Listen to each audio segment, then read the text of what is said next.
हम लाइफ में इतना उलझ जाते हैं, हमारे लिए बड़े बड़े काम इतने इम्पोर्टेंट हो जाते हैं कि जो एक इम्पोर्टेंट काम है लाइफ का, उसे हम करना भूल जाते हैं।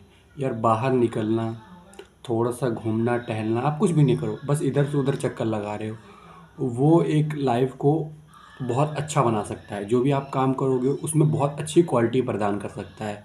पर हमें ये छोटी चीज़ लगती है कि हम ऐसे ही खाली नहीं घूम सकते। भाई यही तो मेन कारण है जिस कारण की वजह से आपका काम सबसे यूनिक होगा, आप सबसे यूनिक तरीके से काम करोगे। यार एक चीज़ के बारे में बात करनी है। जो संदीप महेश्वरी और डॉक्टर विवेक बंद्रा वाली कंट्रोवर्सी चल रही है, इसका फ़ायदा उठाकर बहुत सारे यूट्यूबर्स वीडियो बना रहे हैं कि उनके वीडियो चल जाए, इनके वीडियो चल जाए। फालतू चीज़ों को मत दो यार। अगर तुम्हारा दिल कहता है तो संदीप महेश्वरी और डॉक्टर बिंद्रा, उनके वीडियो देखा करो। ये बीच वालों को ना साइड से निकालो, ये सिर्फ व्यू के चक्कर में है। मैं जब अपना होम पेज यूट्यूब का खोलता हूँ 10 वीडियो ऐसे आ जाते हैं, इसने वो किया, उसने क्या। तुम्हें क्या लेना देना यार। जो चल रहा है वो लोग बोल रहे हैं ना, तो वो रियल ऑथेंटिक है। एक तो मेरी ये आँख भूत बन जाता है कैम लाइट की वजह से। अपने काम से काम रखो। अपनी लाइफ में जो तुम्हें अच्छा लगता है, दिल करता है, मन करता है, वो करो। इन सभी चक्करों में मत पड़ो। रिएक्स इसका फ़ायदा उठाकर तो बहुत सारे लोग व्यू बस कमाना चाहते हैं। मैं फैक्ट्रीज का वीडियो देख रहा हूँ लेटेस्ट वाला, और ये कमेंट भी यार मुझे बहुत बहुत बार बार परेशान करता है। जल्दी से कमेंट कर देता हूँ, लाइक्स मिलेंगे। जल्दी से कमेंट कर देता हूँ, लाइक्स मिलेंगे। क्या है ये। लोग ट्रेंड को बहुत जल्दी फॉलो करने लग जाते हैं, अपनी यूनिकनेस को। मतलब उनके रहने का तरीका, उनके बोलने का, उनके बैठने का, उनके पहनने का, कपड़े का, उस पर ज़्यादा फोकस करो। वो आपकी यूनिकनेस है। जब आप किसी चीज़ का बेसब्री से इंतज़ार करो और फिर वो ना आए। अभी भी मैंने खाना खाया है, हमारा अभिषेक स्टाइल पनीर और नान। बाकी नान रह गए हैं, देखते हैं कहाँ इस्तेमाल होते हैं आगे चल के। हाँ, तो मैं इश्क मुर्शिद एपिसोड 12 की बात कर रहा था यार। आज आने वाला था, आप बोल रहे हैं कल आएगा। मुझे ये बात बिल्कुल अच्छी नहीं लगती। एक तो मुझे ज़्यादा जल्दी कोई चीज़ पसंद नहीं आती, और जब पसंद आती है तो मैं उसका दिल से इंतज़ार करता हूँ। मैंने 1 GB डाटा भी किया, क्योंकि मेरा डाटा ख़त्म हो चुका था, फिर भी नहीं आया। मैं खुश नहीं हूँ भाई। इंडिया की मैं आपको एक फ़नी बात बताऊं। मतलब ऐसे मंत्री जो कुछ भी नहीं जानते हैं, ऐसी पोजीशंस के बारे में के ऊपर बैठे हुए हैं जिनके जिस फील्ड के बारे में उनको थोड़ा भी नहीं पता। जैसे हम रेसलिंग का ही ले लेते हैं, या खेल मंत्रालय का। क्या मुझे नहीं पता खेल मंत्रालय के जो मिनिस्टर हैं वो कितना जानते हैं स्पोर्ट्स के बारे में, या वो एक मेन स्पोर्ट्स प्लेयर थे भी या नहीं। क्या जो जिसने जिस फील्ड को दिल दिया है उसको बिठाना चाहिए ना उसकी पूरी देख रेख करने के लिए। पर इंडिया में उल्टा है। इंडिया में भाई मैं पॉलिटिक्स जीता हूँ, तू मेरा दोस्त है, मैं तुझे इसका बना देता हूँ। उससे उसका कहीं कोई मतलब हो या ना हो, बना देंगे। जो दिल से जिस चीज़ को प्यार करता है उसको उस फील्ड में डालो, उसको हेड बनाओ, चूतियों को नहीं। पॉलिटिक्स चूतियों से भरी है, तभी तो देश का हाल है। अगर इंटेलिजेंट लोग पॉलिटिक्स में आते तो क्या करते देश का। लेकिन ये होता है कि ओवरऑल इंडिया कैसा है। ओवरऑल इंडिया अनएजुकेटेड है, तो वो अनएजुकेटेड लोगों को मिलता है, को वोट देता है, और तभी तो कंट्री का ऐसा हाल है।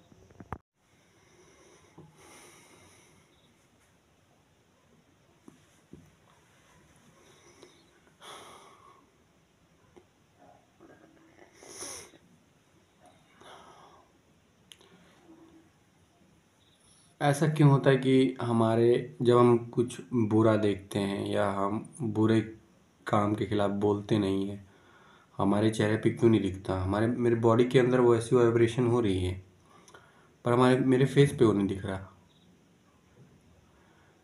अभी मैंने एपिसोड 12 देखा है इश्क मुर्शिद का, और उसमें एक मैसेज है कि जो लोग गलत काम कर रहे हैं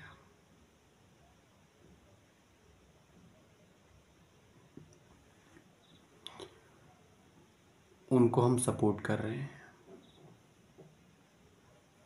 क्यों क्यों सपोर्ट कर रहे हैं हम।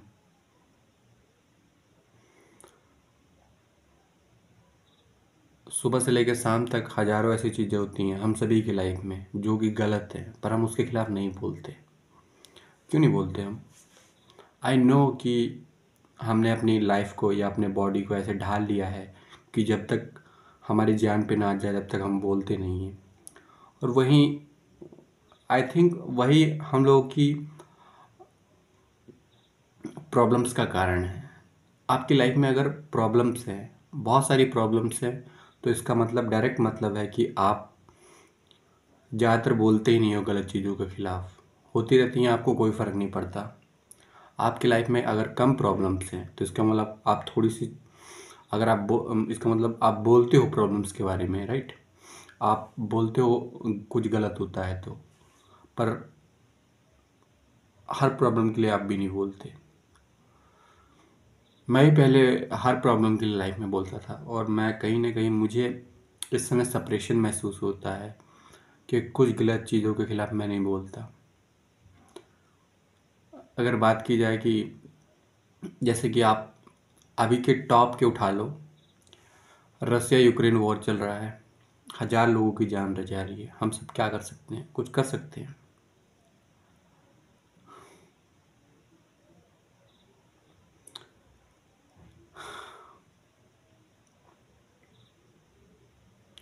या तो गाज़ा इज़राइल वॉर।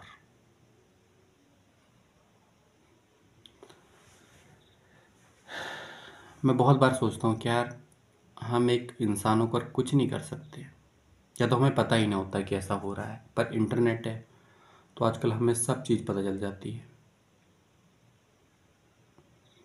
इसके लिए मेरे दो तर्क हैं। ऐसा मैं अपने आप को शांत कर लेता हूँ कहकर कि वो उनकी प्रॉब्लम है, वो देखें। ये बात सच है कहीं हद तक कि जो उनकी लाइफ में वो इस समय फेस कर रहे होंगे। रात के कितना बज रहा है? रात के 10:35 हो रहे हैं। मुझे नहीं पता यूक्रेन में क्या टाइम है, गाज़ा में क्या टाइम है, पर इस समय जो वो लोग फेस कर रहे हैं, जिस तरीके से वो डरे हैं, अगर उन्हें उस प्रॉब्लम से छुटकारा पाना है तो उन्हें तो लड़ना पड़ेगा, प्रोटेस्ट करना पड़ेगा। प्रोटेस्ट किसके खिलाफ? अगर रसिया हमला कर रहा है यूक्रेन के ऊपर, तो यूक्रेन के लोगों को उठना होगा गन्स के साथ, रशियन सोल्जर्स का सामना करना पड़ेगा। और क्या है, हम क्या कर सकते हैं? क्या चाहते हो? कोई सुपरमैन आएगा और वो व्लादिमीर पुतिन को मार देगा, या फिर कोई सुपरमैन आएगा वो बचा लेगा, पूरी आर्मी को हरा देगा और वो यूक्रेन के लोगों को बचा लेगा? इट इज़ नॉट पॉसिबल ना। ये एक्चुअल में पॉसिबल ही नहीं है। एक्चुअल में क्या पॉसिबल है कि हमें खुद लड़ना पड़ेगा। तो यूक्रेन के लोगों, उठाओ हथियार, कोई चारा नहीं है। अगर हम सभी मदद करना चाहें तो सबकी अपनी लाइफ है, अपनी प्रॉब्लम्स हैं। अगर हम अपनी प्रॉब्लम्स छोड़कर आपकी मदद करने आएंगे तो हमारी क्या होगा? या फिर मैं तो आ भी नहीं सकता क्योंकि मेरे पास पैसे नहीं है, अगर डायरेक्ट बोला जाए तो। और अगर मैं ज़बरदस्ती पैसा कमाने की कोशिश करता हूँ तो मेरी बॉडी की हालत की ऐसी की तैसी होती है, और माइंड का पता नहीं क्या क्या होता है। तो जब तक मेरे पास पैसे नहीं आते मैं आप लोगों को सपोर्ट नहीं कर सकता। और एक बंदे के सपोर्ट से कर क्या लोगे? मैं नहीं कहता कि मैं बहुत बड़ा फाइटर हूँ, बहुत सारे रशियन सोल्जर्स को मार दूंगा। अगर पूरे यूक्रेन के लोग मिल जाए ना तो वो रशियन सोल्जर्स से ज़्यादा हैं, वो आसानी से रसिया को हरा सकते हैं। आगे का आगे देखेंगे। और मैं नहीं कहता कि फिर रसियन लोग भी यूक्रेन लोग, उनके बीच में झगड़ा होगा, नहीं होगा, क्योंकि रसिया के लोग जानते हैं कि आर्मी गलत कर रही है, सरकार गलत कर रही है। ठीक है। और ऐसा ही गाज़ा के लोगों को इजराइल के खिलाफ प्रोटेस्ट नहीं करना चाहिए। गाज़ा के लोगों को, पहली बात, अपने गाज़ा स्ट्रिप से हमास को बाहर निकालो, क्योंकि उनकी वजह से ही हुआ है ये सब। मेन जड़ तो हमास है ना। वो कार्निवल में जाता, ना लोगों को किडनैप करता, ना ये सब होता। मेन जड़ यही है। या तो भाई गाज़ा के लोग, अगर तुम लोग खुद अंदर से गलत हो तो जो तुम्हारे साथ हो रहा है अच्छा हो रहा है। मैंने पहले भी इस वीडियो में बताया है, पहले की वीडियो में बताया है ये सब। अगर तुम इतना ही डरते हो कि हमास के ऊपर हमला नहीं कर सकते, तो आराम से उनको एंट्री बैरियर दो कि इज़राइल के सोल्जर्स आएँ और हमास को पकड़ के ले जाएं। और इज़राइल को भी सोचना चाहिए था, लेकिन इज़राइल ने बहुत गलत किया। उसकी दुश्मनी हमास के साथ थी, ना कि गाज़ा के लोगों के साथ। उसने पता नहीं कितने बच्चों को मार डाला, कितने लोगों को मार डाला, और ये बात कभी भी कोई दुनिया वाले भूलेंगे नहीं। इतनी सारी जानें गई हैं ना, कोई भी इंसान भूलने वाला नहीं है। ना व्लादिमीर पुतिन की गलती को कोई भूलेगा और ना नेतन्याहू की गलती को कोई भूलेगा।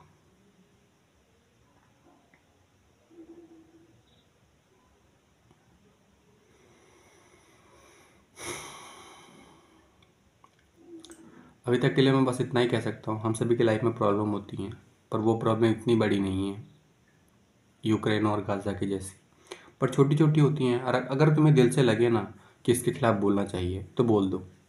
फ़र्क नहीं पड़ता बाद में क्या होगा। अगर तुम सच्चे हो तो तुम उससे आसानी से जीत जाओगे। अगर तुम गलत हो, जो गलत होता है वो अपने आप हार जाएगा, चाहे वो कुछ भी कर ले। सच्चाई की जीत हमेशा होती है। अगर दिल में फीलिंग कर रखते हो एक अच्छी चीज़ के लिए, तो तुम्हें कोई नहीं हरा सकता, चाहे दुनिया आ जाए सामने, नो मैटर व्हाट। और बात रही यूक्रेन की और गाज़ा की, तुम लोगों के पास सिर्फ एक ही ऑप्शन है जो मैंने बताया अभी। यूक्रेन के लोग, तुम्हें रशियन सोल्जर से लड़ना पड़ेगा, और गाज़ा के लोगों, या तो तुम्हें इजरायली सोल्जर्स को, हमास को पकड़ने देना होगा। अगर तुम बीच में इंटरफेयर करोगे, नहीं पकड़ने दोगे, तुम भी मारे जाओगे। और या तो फिर तुम खुद जाओ। अब खुद क्या जाओगे, क्योंकि नॉट, गाज़ा में इजराइल सोल्जर्स घुस चुके हैं, पर अभी भी हमला कर रहा है। अब तो यार इजराइल को हमला रोक देना चाहिए। Israel should stop this war because he is able to enter his army in the Gaza strip, ठीक है। So why are you keep doing missiling, firing missiling. मेरी इंग्लिश इतनी अच्छी नहीं है, पर ऐसा मैसेज देना ज़रूरी है, क्योंकि अब ये हिंदी वीडियो है। मैं इंग्लिश वीडियो में बनाना चाहता हूँ, पर मैं समझता कि मेरी इतनी अच्छी अभी तक इंग्लिश हुई है। तो अगर आप में से कोई अच्छी इंग्लिश जानता है, तो मेरी बातों को इंग्लिश में ट्रांसलेट करके एटलीस्ट बताओ, टैग करो ये प्रेसिडेंट को, नेतन्याहू प्रेसिडेंट को, इजराइल के प्रेसिडेंट को, या फिर जो मैंने रसिया के बारे में बात बोली वो व्लादिमीर पुतिन को। ख़त्म करना होगा ये सब, बहुत कुछ गलत हो रहा है। और बात रही, बहुत मैंने देर तक बात कर ली है, पर यार क्या कर सकते हैं।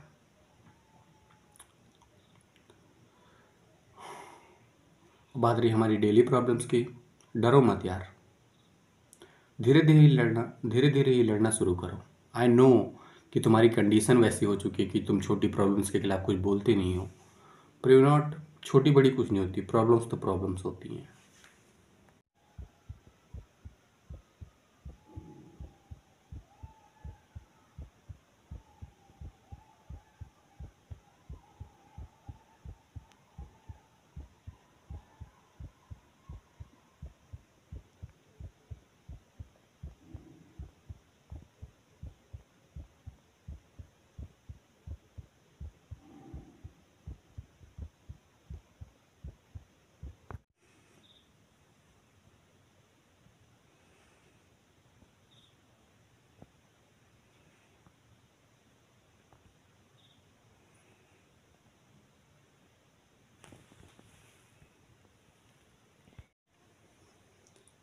तू मेरा जानू है, तू मेरा दिलवर, तेरी मेरी प्रेम कहानी का तू हीरो है। फिर प्रेम ग्रंथ के पन्नों पर अपनी तस्वीर तुझीरो है।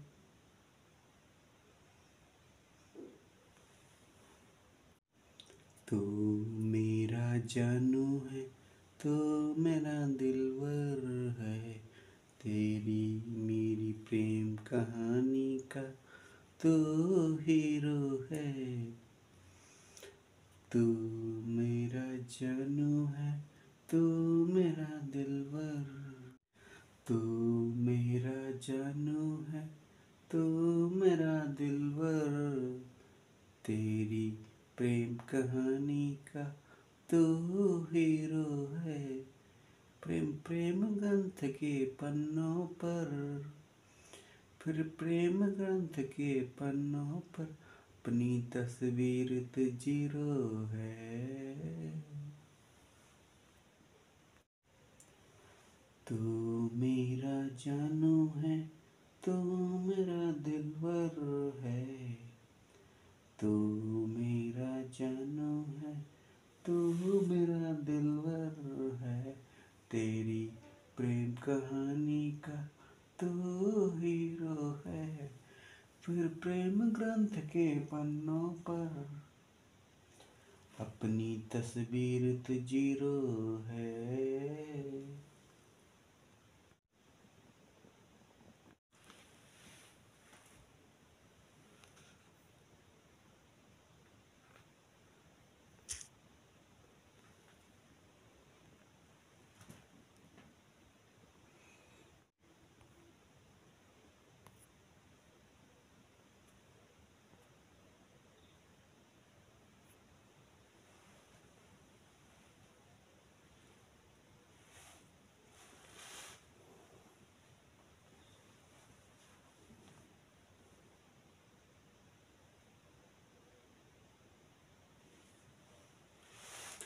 तू ही तमन्ना, तू ही इरादा,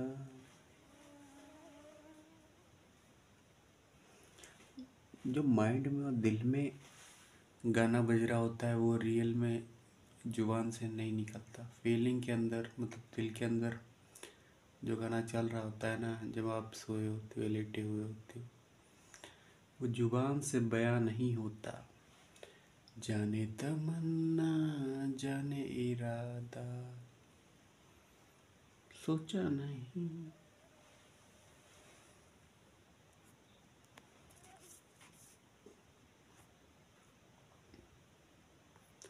यार मैं इंतज़ार कर रहा हूँ 16% बैटरी हो जाए। अभी अभी मैंने चाँद देख लिया है अपने इसी खिड़की से, और मैंने इसका वीडियो बनाने की कोशिश की, फ़ोटो लेने की कोशिश की। कैमरा मेरा कैसा है इस समय, तो अच्छा साफ़ आता नहीं है। तो मैंने 15% से कम होगी तो लाइट जली, पीछे वाली फ्लैश लाइट नहीं जलेगी तो अच्छा फ़ोटो नहीं आएगा। और अगर मैं लाइट जलाऊँ कमरे की तो और बेकार फ़ोटो आता है। थोड़ा बहुत अच्छा आया है बिना मतलब लाइट जला, बिना लाइट के। अब मैं सोचता हूँ फ्लैश लाइट जला के फिर फ़ोटो लिया जाए, चेक करते हैं कि कैसा आता है। पर उसमें लग रही है मेहनत। आई थिंक 7 या 8% चार्ज था उस पर। मैं एक हाथ से पकड़े हुए हूँ, चार्जर मेरा लगा हुआ है, एक हाथ से मैं पकड़े हुए हूँ, चार्ज कर रहा हूँ इसको, क्योंकि यहाँ रखने की कोई जगह नहीं है। सोच रहा हूँ 16% हो जाए। वैसे बाय द वे आपने अभी वो आवाज़ सुनी, चिड़िया चहक रही थी। टाइम क्या हुआ है? 2:52 रात के बज रहे हैं। मतलब नाइट का भी एक अलग एक्सपीरियंस होता है। मैं बात करके ख़राब नहीं करना चाहूँगा, आप खुद सुन सकते हो।